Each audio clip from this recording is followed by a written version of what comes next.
Welcome to my channel. This is Tia. If you're interested in seeing how I create a natural curve using dip powder on a flat or semi-flat natural nail plate, then this is the video for you. If you haven't already, go ahead and follow me on Facebook and Instagram and subscribe to my channel. I'm coming up with new content to share, especially in today's time. So let's jump into the video. So right here, I did my manicure off camera. I just soaked off my previous dip set, and now I am basically looking at my nails and trying to figure out which nail I'm going to sort of create the 3 different curve effects on. Now, for some people, they have extremely flat nails, like their nails, they don't have any type of curvature.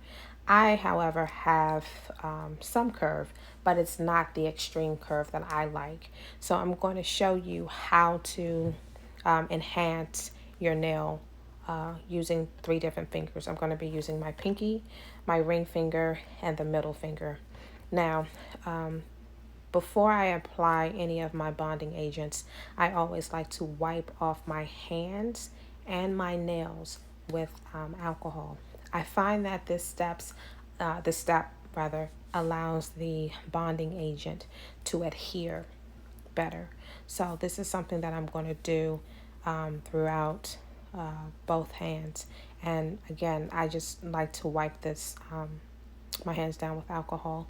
Now, I want to warn you, this video is going to be a very talkative video because someone had left a comment on one of my other videos about trying to create, as she put it, the C curve on her nails. And I just wanted to show you how you could do that in 3 different ways. So really, it's about product placement and how you place the product and where you place the product. The point that you place your adhesive will be the point where the product will start to rise. Now, in this particular clip, I am now applying the bonding agent, and you want to make sure that you apply a generous amount to your nails, because one, you want to make sure that the bonding agent has actually soaked in and dried out any oils that may be on your natural nail plate. This is going to help your product adhere, but it's also going to help you from the perspective of creating that apex. And if you want a midpoint apex, or if you want a 3/4 apex, then we have to sort of figure out which direction you want to, go in. In this particular video right here, in this clip, my pinky, I'm showing you that I am actually going to start in the midpoint of the natural nail plate. So when you're applying the product to your natural nail and you're starting in the midpoint, you have a couple of options. Most commonly, people will apply their adhesive, their base coat, to the midpoint of the nail and dip, and then they will proceed to do that throughout the entire hand. This will create if you dip once, this will create a semi-curve. So I'm going to show you how to do that in this section. I'll be back. And what I wanted to show you here is, by using the brush, is that I am going to, on each finger, start differently. Now, when you are sort of gauging where you want to place your product, where your first base coat should go to create the apex, you want to sort of figure out, okay, do I want that in the middle? Do I want that 3/4 of the way, 3/4 of the way, or do I want that in the middle, but maybe I need to dip 2 to 3 times to raise that that peak? So I just wanted to point that out to you. My natural nails, just FYI, my natural nails sometimes curve, like as they grow out, they will sometimes curve, and that's when I know that it's time for me to cut them. So I will sort of show you and work through how I sort of overcorrect that defect that I have. Now right here, if you notice, I applied the adhesive to the midpoint of my nail. I did not go all the way over to the side walls, just focusing the product direct, almost like a landing strip in the center of my nail. And I'm doing that because I want to raise that section. I don't want to expand the sides. I only want to elevate the center. So you need to be mindful of that. If you add product at this stage to the sides, not only will your center section peak, get higher, but your sides will also get wider. And so that's just another little tip. Now I'm using a leftover candle lid to dust off the rest of the powder, because it just helps with cleanup. So if you have something like that at home that you can sort of put under your nails as you're doing them, that'll help you throughout the little process. Now I am going in for the second dip application on my pinky nail, and I'm going to go straight in, pull it out, dust it off, and as you can see, I went further up, and I did go around the sides in this particular case because this qualifies as like a full dip for me. Now as you can see in the video, I'm starting to create that peak, but it's a slight peak, and some people prefer a slight peak. So I'm going to continue to dip. I think I'm going to do this 3.5 times. Yeah, I think I am going to do this 3.5 times. I hope so. So this right here technically will constitute as my second layer that I'm putting on. And always remember to sweep across your free edge with your adhesive. That helps to stop your ends from lifting, if you did not know. So I'm going to tap my nail off, take away any extra powder. I am then going to use my brush and brush off any extra powder. Now I am doing my nails as if I am a first time nail enthusiast. You know, everything is shut down, and I just ordered my product from somewhere, and I am doing my nails for the first time. So I want you to sort of see the mistakes and how you can correct those mistakes, because you can correct them.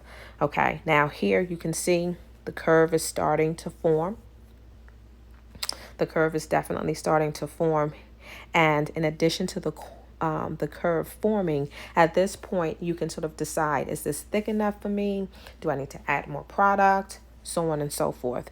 So right now I am going to add my third layer, my third full coat. So in essence, I dipped my pinky nail 3.5 times, and I do that because I like to have I like my color to be very vivid. I don't like sort of weak colors, weak shades, and sometimes your shade doesn't give a true color payoff because you haven't applied enough of the color for the color to really shine through, if that makes sense. So this is curve number 1. You can definitely see, compared to my other pinky, that it's a lot higher than my natural nail, and thus it's creating that curvature that you might be looking for. So I started in the midpoint, and I only did the midpoint dip once. Okay, so now we're moving on to my ring finger. And in my ring finger, what I'm going to do is, some people prefer to have their peak a little further back than the center point. So not necessarily at the cuticle, but I would say maybe 1/3. So if you divided your nail into 3, I would go down 1/3 and start right there. And so I repositioned my nail so that you can sort of see what I mean by 1/3. So yeah, I'm just cleaning up my cuticle because something irritated me looking at this. But when I start to dip, positioning, again, product positioning is very critical. I'm not doing the middle section. I'm going to start that a little further back. And again, some people prefer that. So applying a thin layer of the adhesive. And just a side note, I decided to dip this nail a little messy. I made it messy on purpose, so that you can sort of see that you can create those, you can correct your mistakes if you create them. So right here, as you can see, I started a little further back than the pinky nail, and I did not apply the adhesive to the side walls, too much, because I'm not trying to build out my sides. I am only trying to create the curve that I'm looking for on my natural nail.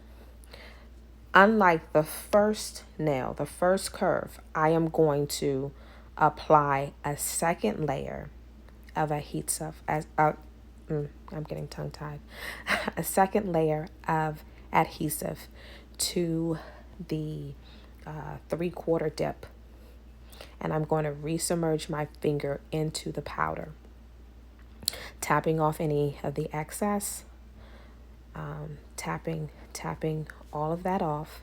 And then, again, I want to show you.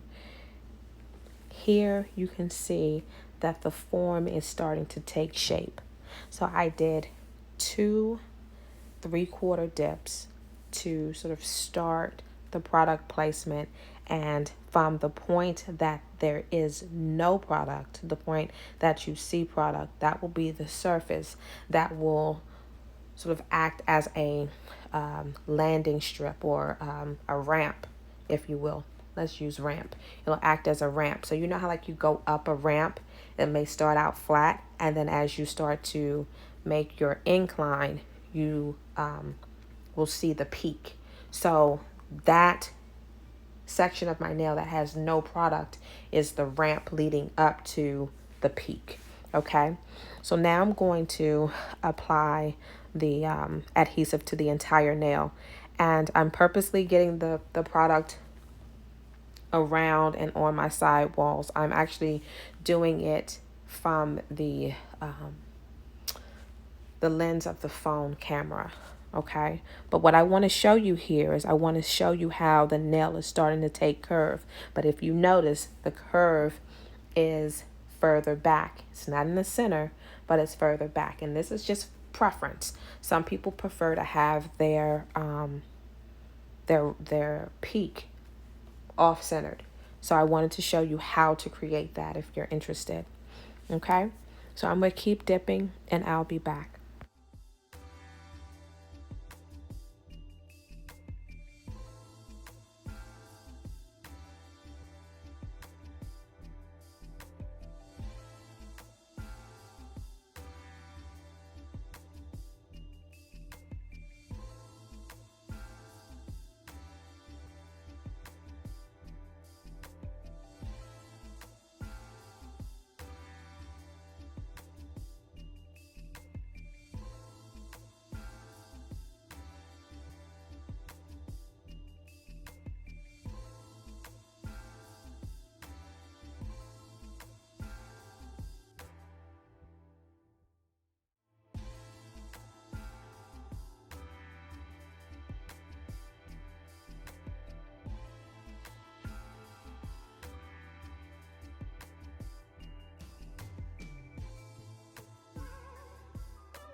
Now this is the third application of the full dip. And I believe on this particular nail, I dipped my nails 4 times. So it would be, 4 dips. and I wanted to do this nail a little messy, but this is the second curve that I just created. And it's off-centered. It's closer to the cuticle area without it sort of being at the cuticle base. It is, there is definitely a natural sort of curve element there, but again, it's off-centered. So it's not in the center like the pinky, it's off-centered, which just means I pushed it back some. And yes, I did intentionally get product on the side of my nails and around the sidewalls, because I wanted to show you, if you run into the situation, how to correct it. Now, moving on to curve number 3. The third curve, I started to place the product in the center of the nail. We're going to do another midpoint product distribution. However, we're going to dip the, I want to say maybe 3 times. So this will be the second half dip, okay? And I always just do a follow-up dip, but I don't count those, just to make sure that the adhesive has powder all the way throughout. And so I'm going to dust off any extra, any additional powder that I may have gotten under my nails and around the nail. I am then going to apply another layer of the base coat. And this is for someone who has extremely flat and or concaved nail plates. I'm dipping the half midpoint 3 times, okay? And I want you to see, you can let me slow down. You can automatically see that the curve is starting to take shape, okay? Where with the ring finger, it's off-centered, so it's further back. You can see there with the middle finger that the product placement is just on the midpoint. However, I've already dipped that nail 3 times in the center. So that's going to really elevate that nail curve. Now I'm going to cover my entire nail and do my full dips on this particular nail. Now, okay, I think I did this a total of, that's 1 with the half dips. I think I may dip again 1 more time, but again, you can see that there's enough product to enhance that middle section, and it doesn't look too weird. Like sometimes it could be overkill, like we put too much product on and we do too much, and less is always more. So you can always add, but you can't take away. So here I'm applying the second coat to do my second full dip, and I wanted to show you. Again, I always do a double dip just to make sure that the adhesive has powder throughout. And anytime I see that maybe there was some overflow or a little spill, I'll try to clean that up before it sets. But again, you're able to see that I am definitely creating, or rather, I've created 3 different curves, and you can see the extreme shape of the nails. Okay. And here I'm applying 1 more layer of adhesive so that I can dip my nail 1 more time. And let me just say this before someone's comments. Your nail thickness, that's a preference. I don't personally do thick, extremely thick nails, but I did do that for this particular case with the 5 dips. I'm showing you the curve, and the reason that I had to go thicker with the product, meaning the times that I had to dip my nails in the powder, I did that because I had already dipped 3 times. So you have to offset for what you're correcting, if that makes sense. So that's what I've done. So right now, I fast forward, all my nails have been dipped. I am now activating my nails, and I like to activate my nails a couple of times. Again, the first reason that I do that is because you've me. I've dipped my nails in the product, in the adhesive, at least 3 to 4 times, in some cases 5. And so that's 5 different layers that must penetrate, the activator must penetrate through. And so that's why you see me putting on more activator, just because I have multiple layers. Now, I am a stickler for using the 180 side of your fingernail file. I think that it gives you a better look. It allows you to shape your product without removing product. I'm going to say that again. It allows you to shape your nails with the product on without removing so much product. Okay, so right here, using the 180 side of the fingernail file, I am going to place that fingernail file directly under the I guess the spillage that I have on the sides, and I am really not applying a lot of pressure. I am just going in a back and forth motion to clean up any accidents that I may have. Okay, and again, I do that using the 180 side of your fingernail file. I never use the 100, and in some cases I will only buy the 180, the dual sided 180 fingernail file. Again, so when you are if you have an accident, you always want to put your fingernail file underneath. So pull your skin, or your skin back, so you're not fouling that off. But you want to place that fingernail file directly under the mistake, and then gently just file that off. And if you cannot hold your finger steady by itself, then use the table, or use maybe get the maybe you have a container or something that you can actually sit your nail on to stabilize it as you are shaping. But again, I use the curved side of the nail. Now you can use a rectangular fingernail file, but I prefer the curved ones because I find that it's easier to manipulate around, in and around your cuticle area and down your side walls. And that's why I like to use it. It also, in my opinion, it can give you the effect of an e-file if you're filing correctly. So that's why I opt for it. But as you can see, babe, you can't tell me that don't look good.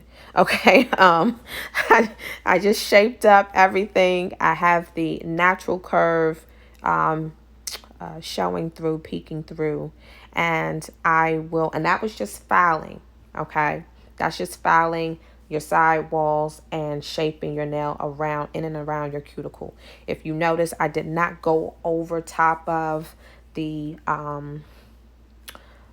where I actually placed and started to place my peaks. I did not touch that at all with the file. And that's another thing. Some of you might be filing off your peaks, your your slopes, because you're using the wrong fingernail file. So just a side note, you might want to look at that a little differently and maybe use a less abrasive fingernail file, like a 180 or higher. The higher the number, the softer the grit. The lower the number, the grittier the grit. Okay, so I am showing you right here. So I have put too much adhesive on, and sometimes you'll get like little ripples, and you can tell that you had too much base on your hand. But I'll show you how to get that off without damaging the work that you've done in creating that curve. Okay, so again, using that 180 side, I don't use the 100. You don't want to file over top of where you've created your peaks. Okay, that's not what you want to do. You want to make sure that you're shaping your nails using the 180 side, And then when I buff my nails, I will buff my nails. I use two different buffers. So I will use a softer buffer to buff and smooth out the powder in the nail. And so that was one of the reasons why I opted to sort of create my own brand, because a lot of the powders that were out there, they're either too gritty, or you actually need an e-file to smooth out the product, or when you start to file the product, the pigment starts to come off. So yeah, as you can see, and I did not edit this video too much. I wanted you all just to see raw footage of what this sort of looks like. Again, this is the first curve that we created, and I did not use an e-file. Okay, again, I'm just going to shape up my free edge, and you know, round out my corners. But yep, that's what my nail looks like. Okay, and that was the first curve that we did using only the half dip one time. Okay, that was all we did. We use that once. Okay, now you can see how thick or how thin that product placement is or was. It's not bulky. It does not look like a chiclet. You can see the curve that I created. It doesn't look too hawkish. Like, it doesn't look like you know, the claws. It doesn't look like that, but it does give you that natural look. And I think that, you know, again, you know, nail salons are closed. Not everyone wants to wear a tip. So this is how you can create that natural look. Okay, now this nail, I purposely messed this up, but I wanted to show you how to fix it. Now, again, using the 180 side, and I put the file under the product. Okay, so I am only focusing on filing off the extra, and you want to place the emery board, the fingernail file, under that, and you want to actually take your time, be gentle. And again, I use that 180 side because it's not rough. As you can see, I had all that crap on the side, and it's starting to go away. Okay, so yep, just file away. And also too, be careful not to over file, because again, you cannot add product back, but you can always take your time. And sometimes what I like to do is I will go in one direction versus going back and forth, just so that I can control the file better, and that I can actually see how much am I taking off with each swipe, because you want to make sure that it's precise. You want to make sure that you have that sort of professional look. I prefer thin, strong nails. I'm not a thick, bulky nail person, but that's just my preference. I like my nails to be strong yet thin. And again, hopefully my videos are helpful. I know I'm talking a lot, but I'm just trying to give you the tips and tricks that you may need. Now, this is the second curve, okay?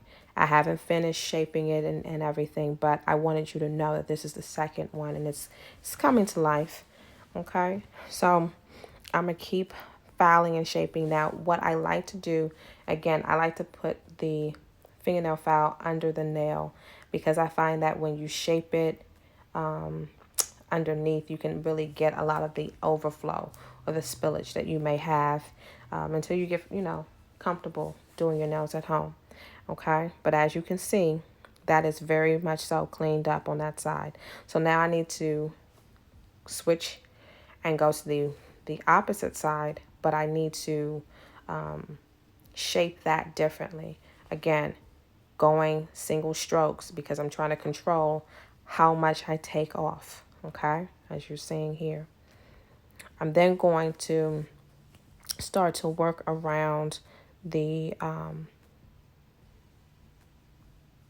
other side, and I'm going to start tapering my nail too. And that's another thing, tapering and shaping your nails to actually fit your fingers is very much so important, okay? Now, this is my second curve. I'm using my soft buffer to buff out the product, okay? And this is going to allow me to sort of see where I need to come back in, maybe with the harsher buffer. But I always take a soft buffer and just smooth and shape things out just so that I can see what I'm doing, because it just makes for an easier transition, in my opinion. Again, we did that off-centered curvature, which was the second curve look. And like I said, I'm hoping that this tutorial helps somebody who may be in a situation they're just trying to figure out, okay, my nail bed is flat. How can I raise my nail bed? I've given you like 3 different options. Now I'm going to move into curve number 3. This is the third one. And I think that this is the highest curve that I personally like on my nails. And so using that 180 side again, I am going to start to shape my nails. I don't file over top of my nails because you're taking off what you've built up. I like to, instead of using a file, I will use a coarser buffer if I need to take something off. But as you're seeing, I'm swiping down. So I'm doing a single layer sand motion, if that makes sense. So I'm not going left to right, I'm going down. So that's 1 layer shaved, a second layer shaved, a third layer shaved as I'm going down versus left to right. So you're going left 1, right 2, left 3, right 4, left 5, right 6. You see? So you're taking off more product versus just doing a single downward motion. Over here again, just reshaping my nail and showing you how I clean up any overspill and shaping. But again, using that 180 side. If you do not, I highly suggest that you go on to Amazon or Walmart or certain stores and beauty supply stores if they're open, and get a 180 fingernail file. It is going to change the way you do your nails because it is not harsh, it is not hard. You don't have that bleeding or cutting that you may get from the other, a 100 or even a 90 or 80. And it's a file that you can actually take and actually, place around your cuticle and not have to worry about cutting and splitting your nail. And you get the final finish of an e-file. It looks like, you had your nails professionally done, and that's the goal. So part of it is the product that you're using. The other piece is how you shape the product that you're using on your hand. And then the third piece would be the product placement. How are you placing the product to achieve the look that you want that best flatters your hand? Okay, so this is my third curve right here. And as you can see, compared to my regular nail, you can see how much height I have on that particular nail. So I hope this video was helpful. You guys can continue to watch. I'll insert some pictures at the end. Again, thanks for tuning in. And until next time, keep dipping. Bye.